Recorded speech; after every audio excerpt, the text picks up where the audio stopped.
adult beverages are poured, the kids are asleep. Welcome to New Dad Gaming. It's a show about fatherhood, gaming, and new fathers figuring out their gaming lives.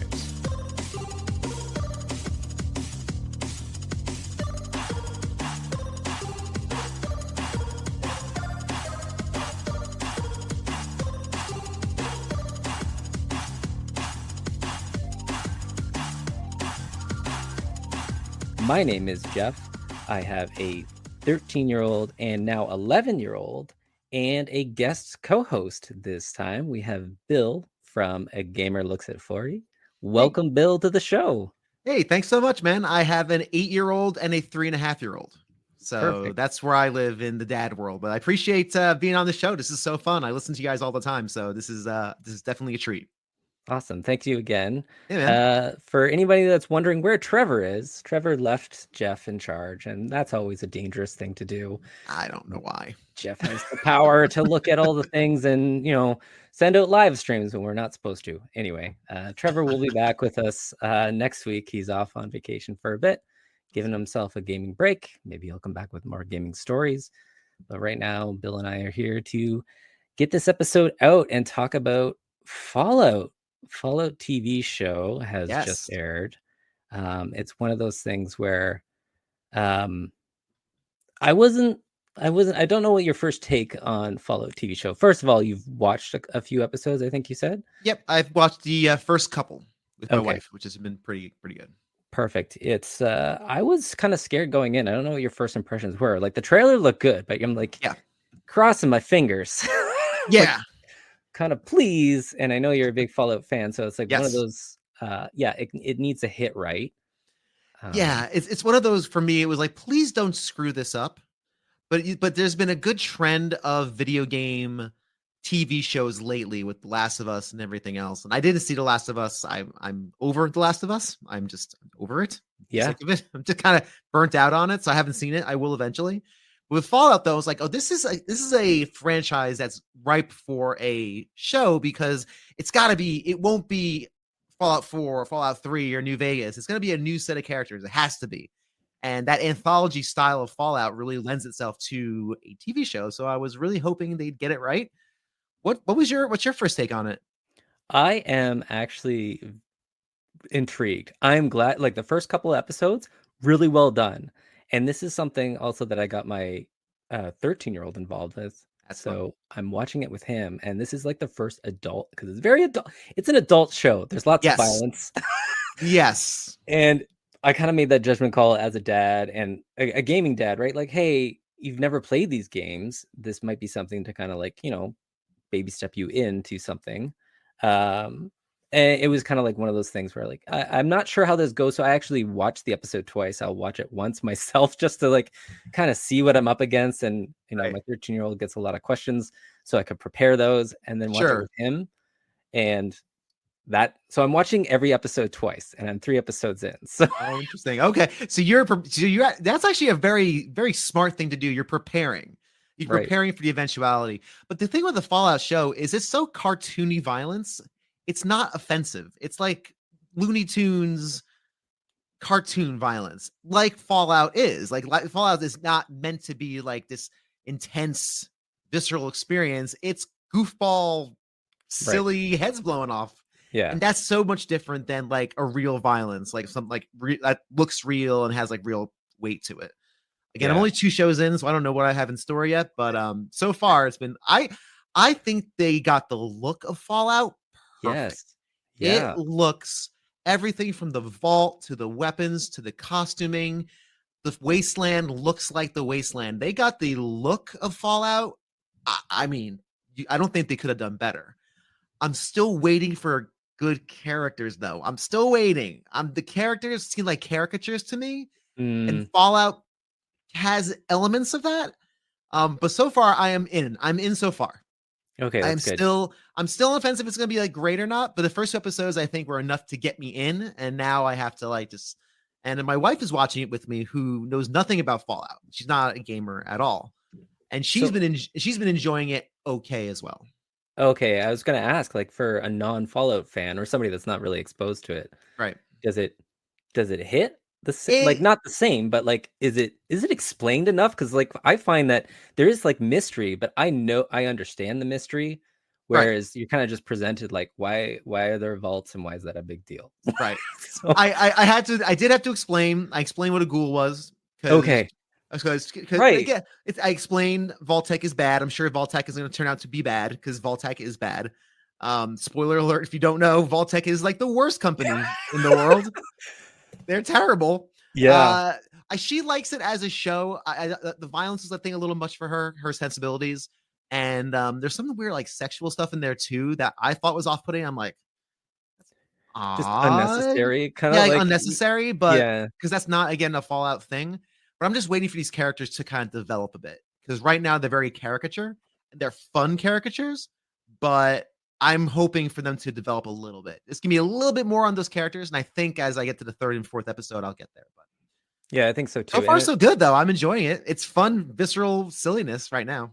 yeah, yeah. And Fun. again, like again, to your point, I think they nailed the look of Fallout So good. and just I'm actually surprised at the amount of money they had to put into this thing because I'm like, that's an actual vault. And oh look, the wasteland, like, and the Yeah. graphics are pretty well done. And even, just the power armor and stuff. I'm like, oh, that's gonna look goofy when they get it out. I'm like, no, it looks Nope. good. And they It have looks awesome. multiple. And of course, they're doing all the references as Fallout fans like. It's the T60 armor. They Yeah. even from down to like the sound effects of the stim pack, how she's going through her character stats at the beginning was very cute and clever. So it's all these little Easter eggs for Fallout fans that I appreciate. That's Yeah. not really detracting from the main story, which is nice. No, Yeah. yeah, and that's something again to note with watching it with my 13-year-old who knows nothing, but will go down the rabbit holes, and they are currently researching every vault there ever has existed in this lore. I'm like, whoa, okay, I don't know if you're up on a lot of the vault lore, but like there's some questionable things in there, and I'm like, yeah, Oh, they're they're trying to all present yeah, something, yeah. but They're all bad. There's yeah, not Vault 33 is the only one that was like sounds like it was any good. Nothing that, and I think there's the one in Fallout 4 that's actually still running. I think okay, but yeah, I don't remember that quest line. But anyway, it's yeah, I think it's fun. I think I'm looking forward to it, and I'm looking forward to finishing it off because I'm a big fan, and it's got enough Easter eggs for me to hold me, and I'm just waiting for these characters to really develop. But once they do, yeah, and open.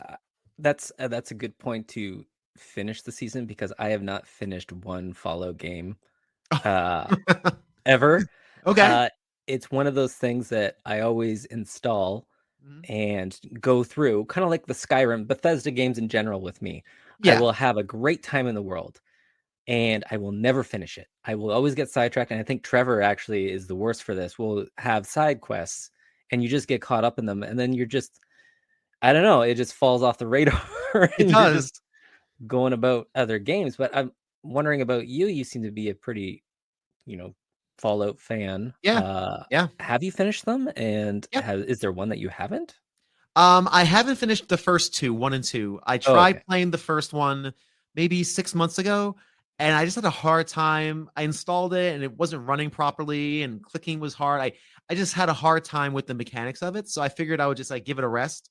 And I couldn't get it on my Steam Deck to work, which is a problem because I am Oh, Mr. Steam Deck. yeah. So I figured I may give it another shot because I really want to experience 1 and 2. I hear the stories are phenomenal. I've beaten 3 many years ago. I've done a couple of runs of New Vegas, which is my top 5 game for me. Okay. And I recently started another Fallout 4 run, and I did the exact same thing you did. I played up to the point where you get to the Institute, and Yep. I'm like, oh, this is boring. And I'm like, well, maybe I'm like, I always side with like the railroad. None of the factions are great in 4. So I'm like, maybe I'll side with the Brotherhood this time. I don't know. And that's boring. And the Brotherhood is just like Yeah. so I just like, you know what? I'm done. I played Far Harbor, which is amazing DLC, and I played a couple of the other DLCs. I'm like, I'm good. And now I'm playing some fan made DLCs as well. The fan made Oh, mods. Yeah. okay. Well, And this actually good.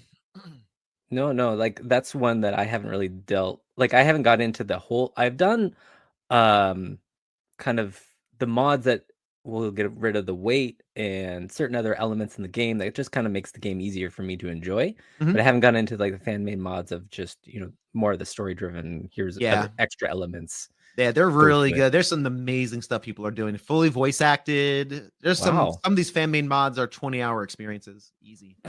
Like full like Fallout, like a Far Harbor style. Yeah. The one Wow. I Okay. played was about 4 or 5 hours, but it was a really interesting story. It's called the Machine and the something. I forget what it's called, but it was good. It was interesting. You know, it was clearly fan made, but it was good. So Yeah. I'm now exploring some of the fan made mods, which are fun.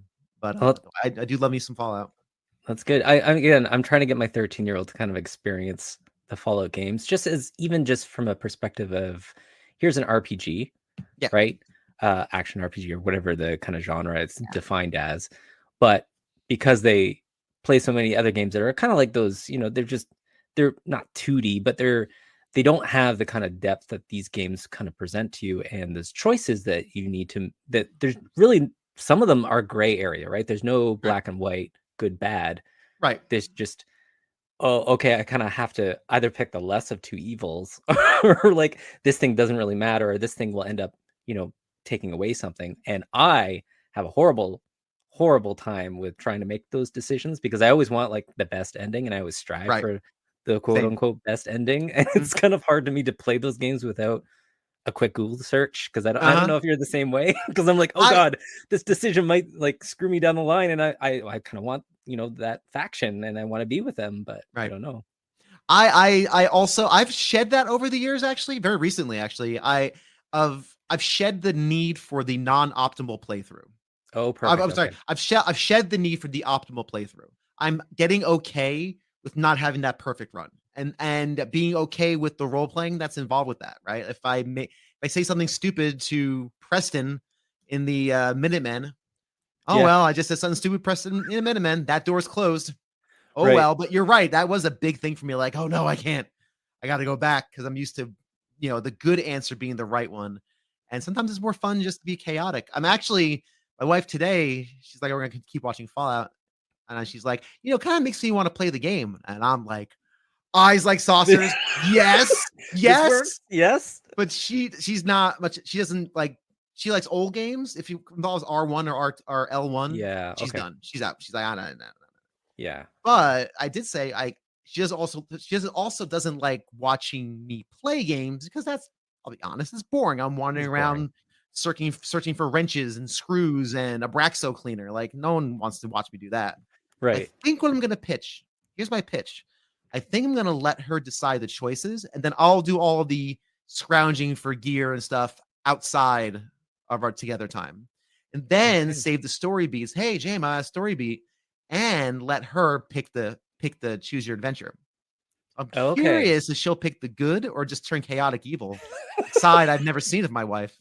Right. I don't know. I'm kind of interested. Let her. Do you want to play do you want to side with the Railroad? Do you want to side with the Minutemen? Yeah. Do you want to side with Caesar's Legion? Do you just want to go full out evil and let her do the choose your adventure book part of it? So. See, now that would be interesting. I have the flip side of that where my kid will, again, I've mentioned this on the show, level grind for me. So I could give them like, go out, find me all this stuff that I need to build with. And then I'll do the story because they don't really like, I don't really care. I want to do the things, right? And it's just one of those tasks on my list that, I liked it at the beginning of maybe, but by hour 40, I'm kind of getting tired of it. But maybe this is where my 13-year-old comes in and be like, all right, you've seen the show. Go out and collect those caps. Go out and do all the things that Dad needs you to do. Right? I need adhesive. Please go and get adhesive. That's right. Part of this though is that Trevor left me a note before he went on vacation. He told me this because like on your show we're asked a lot of questions, to start the icebreaker, and he's like, you have Bill on your show. You need to ask him a question. I'm like, all right, I don't know if he's going to do it. So blame Trevor. But I will blame him. That's fine. On the subject of Fallout, you are going to the vault, right? You can take any video game that you want into that vault, knowing that this is probably the last game you may ever play. And if not, then it's the game you will play maybe forever with the apocalypse. Wow. So which game out of all the games in existence right now, it doesn't have to be like at the time period or whatever. What game would you take in and why? I think I can only do one. Yes. That's so Only, hard. only got room for one. Everything else, like, Yeah, just your that's kids fair. or That's something. understandable. That's fair, right? Yeah, I have one. I have one part of my backpack that's not filled with Dogman books That's or right. stuffed Yes. animals. Yes. Okay. Yeah. So, I think I would take my ROM hacked. Well, I guess that's not. That's a bit of a cheat. It's a ROM hacked 3DS. But I would take, if it's just one game, I would take NHL 94. That would Okay. be that, because I can play NHL 94 every day and not be bored. And since it's a sports game, I can play a full season, I could play playoffs, I could just do shootouts. And NHL 94 is just such a fun pick up and play game. It's one of my comfort food. If I have 20 minutes to burn, I'll probably play NHL 94. So That I think that's my pick. that's a good pick. Again, Trevor would be a big fan of that. That's one of his one of the faves of the NHL series that he's Yeah, been looking to it's get back into. So wonderful. Yeah. So good. See, not Yeah, only did I successfully answer the question, I answered it to Trevor's satisfaction. you All right. did. There you go. That Flying works. colors. Yeah, extra points for that one. But we were speaking of comfort games, Yeah. and on that note, I will say that my kids definitely have their comfort games, and I will speak to my own experiences, but then want to get your thoughts on it. Mhm. I have a lot of games in this house. Being a gaming dad with access to more, I would say, information and games in general over the years. Like, I understand there's many different types and stories and all these things, and I kind of want to get my kids on board with a bunch of different experiences, right? Okay. So there's a lot here, and we have subscriptions, and I have my old Steam library and everything.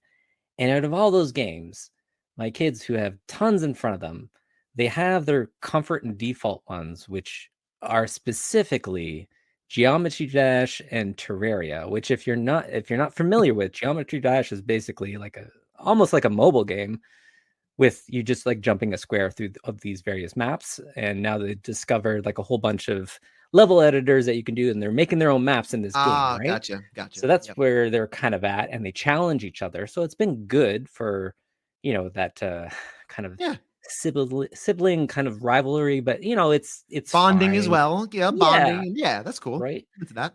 And then Terraria, they've put in one of those. It's like the hours are countless because I can see the hours they put into it on Steam, and like there's hundreds in there, and they play with their friends, but it's this 2D pixel kind of Minecraft-esque game.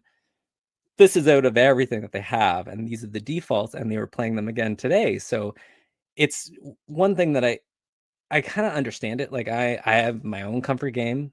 I've mentioned on the show a lot of the times it's Witcher 3. It's just my comfort game. I don't know. There's a lot in it, and I could just Yep. spend my time in that world. But I'm kind of like, it's just part of me, like, kind of not resist it, and I don't want to like change it because obviously it's something that means a lot to them. But I'm like, there's so much other stuff out there, Right. right? Right. And it's like back in my day. I'm going to the back in my day. That's it.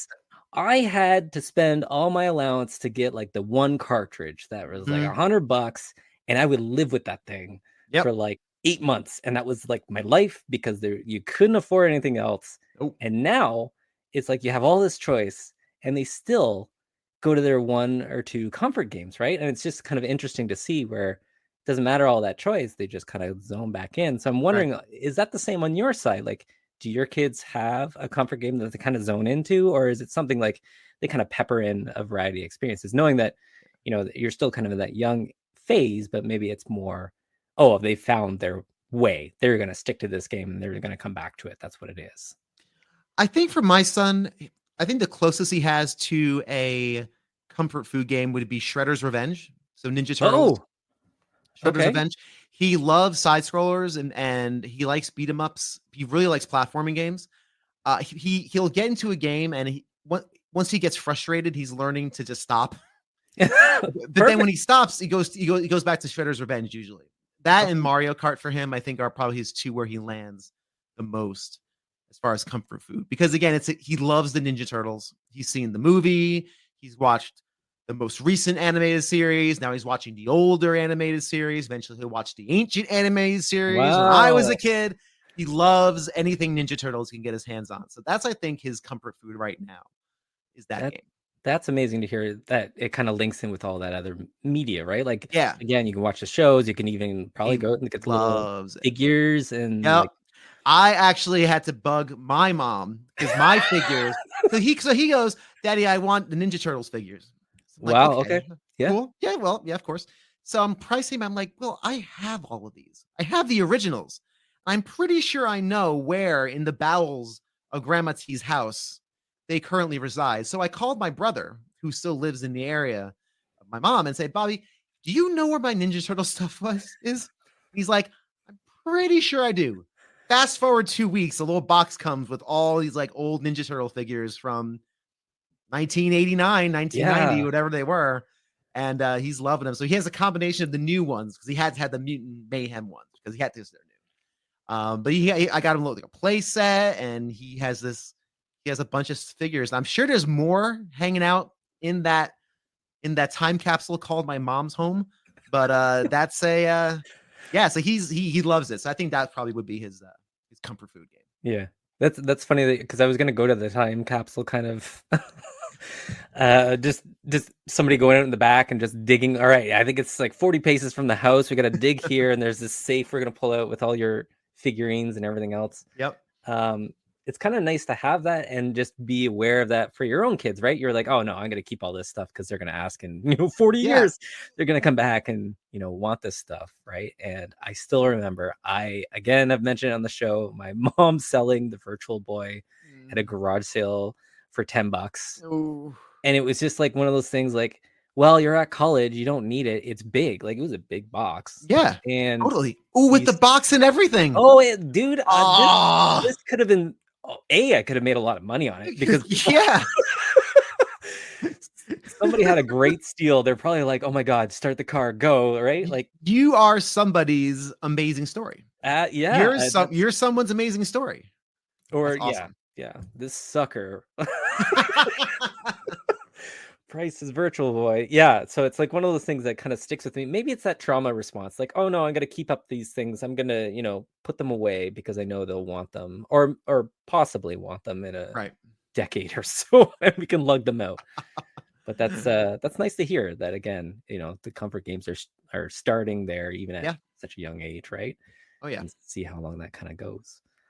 Kind of on that note, with your kids, what are they playing these days? I always talk to Trevor about what his kids play and what my kids play, but what about you? Well, my daughter's still a little young to be playing games, but the house is now full of Princess Showtime. That is what we are currently involved in. My son, my wife picked it up randomly, like she was just at Target or Costco or one of those, and saw Princess Showtime, and she texted me. She's like, "Is this game good?" I'm like, "I haven't read a review on it, but it's Princess Peach. I'm sure it's fine." So she just picked it up, like, "Hey, I like to check this out with the kids." And so my son's been playing. I think he's maybe 3/4 of the way through it at this point. Okay. And I haven't really watched him play much. I've watched him play some, and he loves it. He's having a great time. It's really charming and fun. I saw like maybe the first couple of levels. I haven't seen much since. I've kind of been in Final Fantasy world. Yeah. So my life's been Final Fantasy because of the show. But he really seems to like it. I'm ecstatic that he likes it because a few years ago we were visiting we were on a ski trip in Colorado, and he has older cousins, and they were playing Mario Kart for the first time. Now my son was experienced, but these kids were playing it. His older cousins were playing on their brand new Switch for Christmas. Oh wow, okay. Which imagine that ski vacation. We got this house in Breckenridge. Everyone wants to go skiing. All the kids want to do play Mario Kart. Well, yeah, absolutely. Yeah, what they want to do. Yeah. Much to the chagrin of my brother-in-law and sister-in-law. Anyway, because it's like we're in this like really cool house at this really cool ski resort. Don't you want to get your shoes on? No. No. So anyway, he's playing, and he is a fan of Princess Peach. He's always been a fan of Peach. Yeah. That was one of his mains. So he plays as Princess Peach, and his cousins gave him some crap for it. Like, why are you playing as a girl? Like one of those things. Yeah. I got really annoyed because I'm like, what's the matter with why? Because Princess Peach is awesome. Damn it. Yeah. Ever since then, he has always been very sheepish about Princess Peach. He's always been like, oh, I don't like Princess Peach anymore. I'm like, don't listen to your dumb cousins. No offense. No offense, JR, if you listen to this. Your kids aren't dumb. But they told him that he doesn't like Princess Peach anymore. Not good. So Yeah. I'm really psyched that he's into this game again because he's like, I think, rediscovering his affinity for Princess Peach because he's like, oh, she's so cool. She's a ninja now. She's a detective and she's this. So I'm like really psyched. I'm really glad he's playing again because he was a Princess Peach fan that, some older kids, how little Yeah. kids are. They don't want to be lame. And I'm like, no, Princess Peach is awesome. Yeah. That's my main in Mario too. Always Yeah. Princess Peach. So I'm really psyched he's into it. It's fun and it's a very lightweight game. There's not much to it, but it's a good time. He's having fun with it. And my daughter, who she's 3.5, she's not really playing anything yet, but she knows all the Mario stuff because she's seen the movie and she's seen all that. She loves Princess Peach. She was Princess Peach for Halloween last year. We were all Mario characters.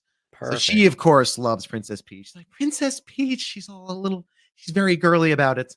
Yeah. It's like stereotypically girly about it, which is bizarre. But yeah, no. So I'm happy with it. I'm glad he's rediscovering his affinity for Princess Peach because I don't want to lose that. No, and I will kind of add to that my now 11-year-old Princess Peach was the go-to in like Smash Brothers and Yeah, even Mario Wonder. Like, so like, she can kick some butt, right? It's not like yeah, it's not anything, and it's just it's not funny, but it's just how that again that nature kind of comes around even these days where it's just like, no, I thought we were kind of over this. yeah. Like, That was exactly my thing was like, I thought we were done with this. Like, yeah, haven't yeah, we evolved a bit beyond this? And the answer is no, unfortunately. But yeah. so my son is rediscovering his love of Princess Peach. I could not be happier. I'm like, yes, cool. Yeah, I will recommend that game is absolutely awesome. By again, Nintendo crafts such great experiences, and it's Yeah, something that you can, if you want to leave your kid alone with and just have them kind of go through it that's without exactly it. Yeah, frustration, right? Yeah, like it's just one yeah, of those games that like they can have their fun, let them do it, go nuts, right? yeah. Whereas some other games, there might be some barriers with like, reading or over, it's Yep. complex or there's, some violence or something. But that was a good recommendation. So No, it's great. any other dads out there that want to pick up some Princess Peach? I think you have 2 recommends from this show. Yeah, it's Right? fun. So It's a fun lightweight game. I'm looking forward to playing it myself. Once he's done with it, I'll probably pick it up and roll through it. It seems like good fun. awesome. I think we'll wrap it up there, Princess Peach and all. Right Once on, man. again, thank you, Bill, for joining us on the show. Again, Bill from A Gamer Looks at 40. You can find him on socials, right? Like you're out there in the All the socials, mainly socials. Twitter and TikTok. I just set up a YouTube channel because it was easy, and it auto imported all the episodes from my podcast. Nice. So it's great. I was like, oh, That this is is awesome. perfect. I don't have to do any work. I wasn't going to bother with it until I realized there was no work involved. I'm like, oh, great, perfect. This is awesome. Fine, throw it up No, there. that is great. Um, Yeah, but for those who don't know, A Gamer Looks at 40, it's a podcast that if you dig this show, it's a nostalgic look at the history of games as told through the stories and recollections of the everyday people who enjoyed it. So every mainline episode could have up to 12 or 14 different voices on it, all talking about a particular game or topic or franchise. And yeah, these fine gentlemen have been on the show a number of times. It will be on They our have. upcoming Final Fantasy series that's now ongoing. They will be featured proudly. Trevor will not know anything about Final Fantasy, and it will be a hoot. That was so fun. It That's came out great. really good. Yes. But yeah, Gamer Looks at 4040.com has everything you need. Just go there. Makes it easy. That's great. Again, thank you for being here. And for anybody else listening to this show and you like what you heard, again, you can find us on Spotify, Caster, Apple Podcasts, Google Podcasts, and I think now in YouTube Music, as well as pretty much anywhere you get your podcasts. And again, that's New Dad Gaming. And we're out on socials too with Bill at newdadgaming.com and all the other handles with Twitter, Facebook, and Instagram. Don't have a TikTok yet, but maybe it's coming. We'll see. Who knows? Who knows? So yeah, again, if anybody has any questions, please reach out. We'd love to hear from you. Again, part of the show is just hearing from new dads and other fathers and their gaming experiences. Maybe you've tried out Princess Peach. Maybe you have, an interest in the Fallout show, and maybe you've reinstalled Fallout 1 through 4. Like, please let us know. It's one of those things that we look forward to hearing about. Maybe there's a comfort game. Again, you can suggest to us that we can have at the show and maybe introduce our kids into. please again reach out at newdadgaming.com. That is it for today. Again, my name is Jeff. I have a 13-year-old and an 11-year-old. And my name is Bill, and I have an 8-year-old and a 3.5-year-old. And just remember, just because you became a dad doesn't mean it's game over.